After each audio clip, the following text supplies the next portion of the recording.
हर तो हमेशा ही चाह रही था। गणेश जी की है ना चौथ माता की।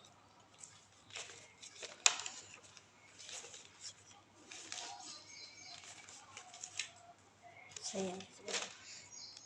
वैशाख चौथ। एक साहूकार के एक बेटा बहू थे। बहू पियर जाती थी। उसके पिता पूछते थे क्या खाकर आई है। बेटी बोलती पिताजी मैं बासी सूखी खाकर आई हूँ। एक दिन साहूकार का बेटा अपने ससुर से मिलने गया तो ससुर ने पूछा बेटा मेरी बेटी को बासी सूखी क्यों देते हो। उसने जाकर अपनी माँ को कहा। माँ बोली मैं तो उसको गरम गरम खाना देती हूँ तू कल ही देख लेना। उसने देखा तो गरम ही खा रही थी। एक दिन फिर उसके पिताजी ने पूछा बेटी क्या खाकर आई है। बेटी बोली पिताजी मैं सूखी बासी खाकर आई हूँ। तो उसका पति बोला तू झूठ क्यों बोलती है। जब वह बोली न तुम कमाते हो न आपके पिताजी कमाते हैं तो बासी सूखी ही है। ये सुनकर उसका पति कमाने के लिए निकल गया। उसने इतना धन कमाया कि वह वहीं रहने लग गया। एक दिन साहूकार की पड़ोसन अपने बहू पड़ोसन के आग लेने गई तो सब औरतें चौथ की कहानी सुन रही थी। वो बोली आप सब ये क्या कर रही हैं। तब वे बोली हम चौथ माता की कहानी सुन रहे हैं। इसके सुनने से अंधन होता है बेटे पोते होते हैं 12 वर्ष से बिछड़ा पति घर लौट आता है। उस दिन वह चौथ व्रत करने लग गई। सासू 4 समय का खाना देती उसमें से एक बार ब्राह्मण को देती एक बार गड्ढे में गाड़ देती एक बार चांद को अर्घ देकर खुद खा लेती। ऐसे ही चौथ का व्रत करते करते 12 वर्ष हो गए।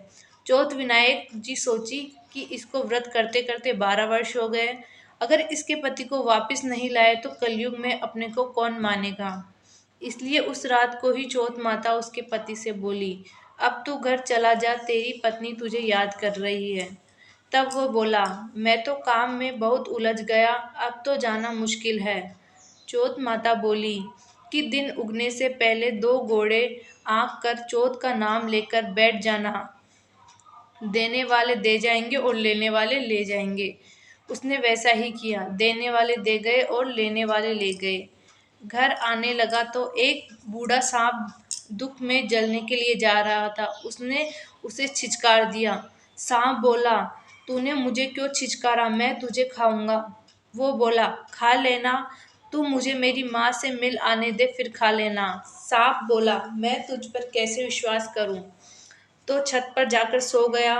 वो बोला सीढ़ियाँ चढ़कर आ जाना। इतना कहकर उदास होकर आया और किसी से कुछ भी नहीं बोला और छत पर सो गया। उसकी पत्नी ने एक सीढ़ी पर बालू दूसरी पर दूध का प्याला तीसरी पर फूल व चौथी पर चौथ माता के आंखें रख दिए।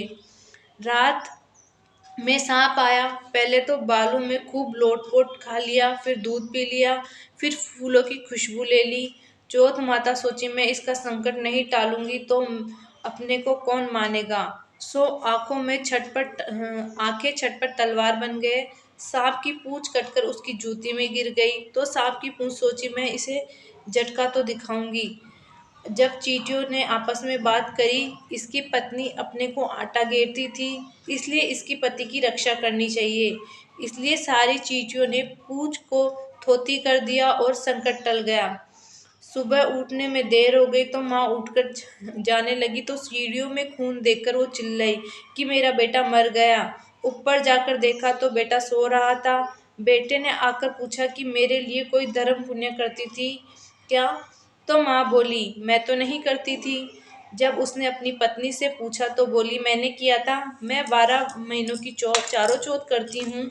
सासू बोली पर मैं तो तुम्हें 4 समय खाना देती थी। बहू बोली मैं एक समय ब्राह्मण को देती थी उसने हाँ कर दी।